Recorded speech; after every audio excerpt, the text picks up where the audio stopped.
নমস্কার সকল দর্শক, স্টার নিউজ এসপি চ্যানেলে স্বাগত। আজ মানববন্ধন থেকে শোভাযাত্রা শুরু হয় 4 সেপ্টেম্বরে রানীবাগান থেকে কল্পনা মোড় পর্যন্ত। আবারও আজ তিলোত্তমার বিচারে রাস্তায় নেমেছেন বহরমপুরে অসংখ্য মানুষ। তাদের একটাই দাবি, জাস্টিস ফর আরজি কর। বহু মহিলা মোমবাতি মিছিল করে, তার সাথে তারা মিমও করে।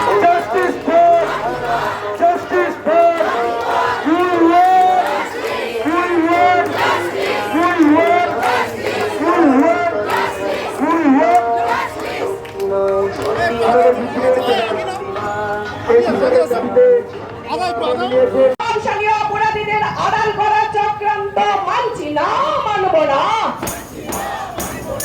আর্জিকরের ঘটনার পর প্রমাণ লোপাট তার স্বার্থে পুলিশ মন্ত্রী জবাব দাও।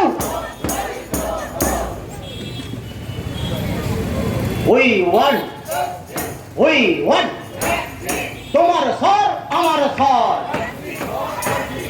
মা বোনদের একটাই স্বর, ছাত্র যুবর একটাই স্বর। অবিলম্বে সমস্ত শয়তানদের বিচারের দাবিতে কুঞ্জঘাটা থেকে বিভিন্ন এলাকার মা বোনেরা আজ প্রতিবাদে তিলোত্তমার গত 8ই আগস্ট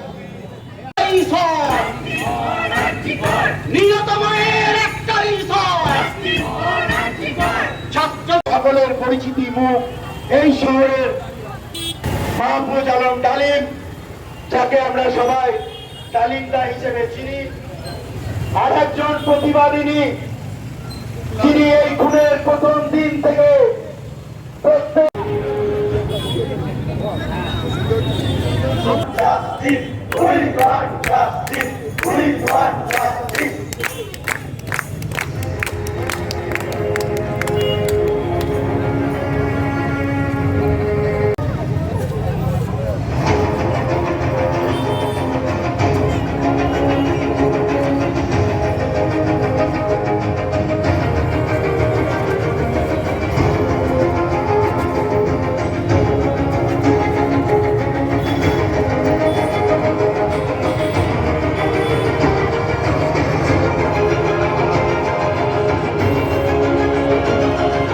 আপনারা দেখতে থাকুন, চোখ রাখুন স্টার নিউজ এসপি চ্যানেলে।